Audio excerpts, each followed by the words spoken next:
আসসালামু আলাইকুম। আমার চ্যানেলে আপনাদের সবাইকে স্বাগতম।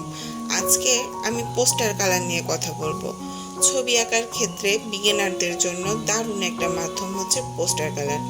আজকে জানবো পোস্টার কালার কি, কিভাবে ব্যবহার করতে হয়, এর কনসিস্টেন্সি, পিগমেন্টেশন ইত্যাদি সব কিছু নিয়ে আলোচনা করব।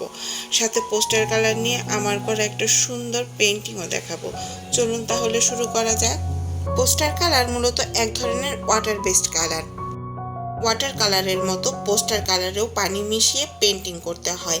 পোস্টার কালারের একটা সুবিধা রয়েছে, পোস্টার কালার শুকিয়ে যাওয়ার পর রঙগুলো আবার পানি দিয়ে ব্যবহার করা যায়। তাই অ্যাক্রিলিক কালারের মতো রঙগুলি শুকিয়ে যাওয়ার পরও ওয়েস্ট হয়ে যাওয়ার কোনো ভয় থাকে না। এই রঙগুলি আরেকটি সুবিধা হচ্ছে, পোস্টার কালার আপনার সুবিধা অনুযায়ী পানি দিয়ে পাতলা করে বা প্রয়োজন অনুযায়ী ঘন করেও ব্যবহার করতে পারবেন। কিন্তু মূলত পোস্টার কালার ঘন করেই ব্যবহার করতে হয়, কারণ এটার এক ধরনের চকি বাইন্ডার দিয়ে বানানো। প্রত্যেক রঙকে মূলত দুই অংশে ভাগ করা যায়, পিগমেন্ট এবং বাইন্ডার। পোস্টার কালারে সাধারণত ন্যাচারাল গ্লু অথবা চকি বাইন্ডার ব্যবহার করা হয়। এজন্য শুকানোর পরে এটি একটি চকি ভাব নিয়ে আসে, অনেক সময় ফেডও হয়ে যায়। পোস্টার কালার সাধারণত এই ধরনের ছোট্ট ছোট্ট কৌটায় কিনতে পাওয়া যায়, বেশ ঘন এবং বাটার কনসিস্টেন্সির হয়ে থাকে। এবার তাহলে চলুন দেখে আসি এর ঘনত্ব।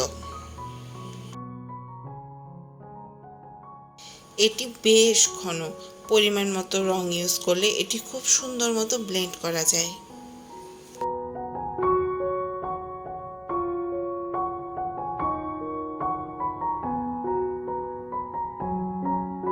পোস্টার কালারের জন্য সাধারণত ওয়াটার কালারের ব্রাশগুলি বেশ ভালো কাজ করে। পোস্টার কালার লিকুইড ফর্ম হওয়ায় যে ব্রাশগুলি বেশি পরিমাণ পানি হোল্ড করে সেই ব্রাশগুলি বেশ ভালো কাজ করে। যেমন সিঙ্গেল দুই একটা রাউন্ড ব্রাশ দিয়ে আপনি পোস্টার কালার ইউজ করতে পারবেন।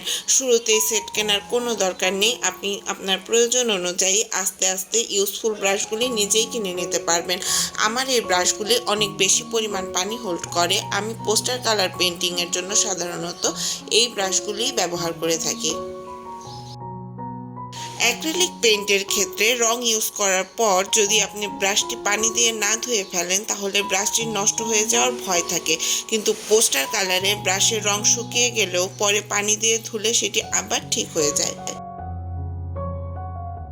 প্যালেটে রং শুকিয়ে গেলেও কোনো প্রবলেম নেই, পরে পানি মিশিয়ে অতিরিক্ত রং আপনি ইউজ করতে পারবেন আবার, মানে পোস্টার কালার নষ্ট হয়ে যাওয়ার ভয় খুবই কম।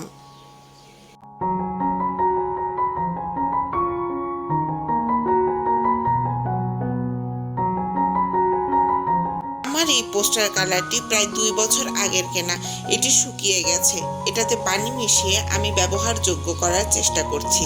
এটি শুকিয়ে যাওয়ার পর বেশ চকি হয়ে যায়, তাই আপনি ঘরের শখের পেন্টিং প্র্যাকটিস করার জন্য এটি ইউজ করতে পারেন।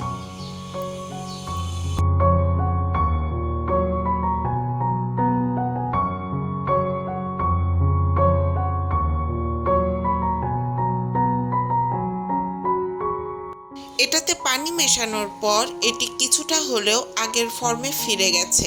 আমি এখন এই রঙগুলি দিয়ে খুব সুন্দর মতো আমার কালার প্র্যাকটিস করতে পারবো। ছবি আঁকার ক্ষেত্রে যারা বিগিনার আছেন তাদের রঙের প্রতি ভয় কাটানোর জন্য দারুণ একটা মাধ্যম হতে পারে এই পোস্টার কালার।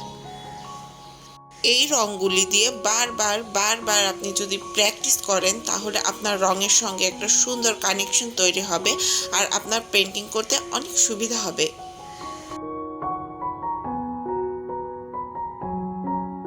যারা নতুন একদম বিগিনার তারা এটি ইউজ করতে পারেন।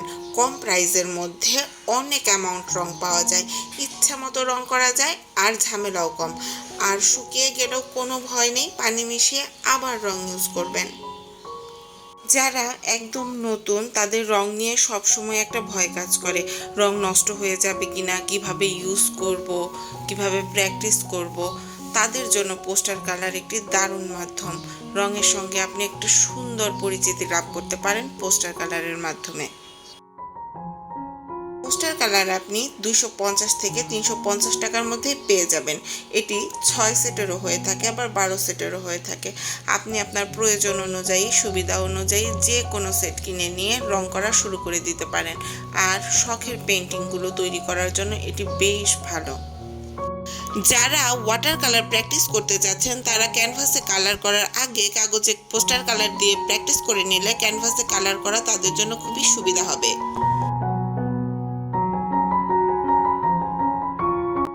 আমার এই পেন্টিংটি সম্পূর্ণই পোস্টার কালার দিয়ে করা, আর এই পেন্টিংটি করার জন্য আমি খুব সাধারণ রাউন্ড ব্রাশগুলোই ইউজ করেছি।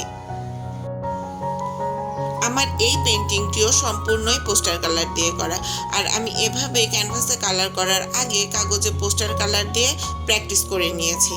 আজকের এই ভিডিওতে আমি পোস্টার কালার সম্পর্কে যা জানি আপনাদের জানানোর চেষ্টা করলাম। যদি আরও কিছু জানার থাকে আমাকে কমেন্ট বক্সে জানাবেন, আমি আপনাদের জানিয়ে দেওয়ার চেষ্টা করব। ধন্যবাদ।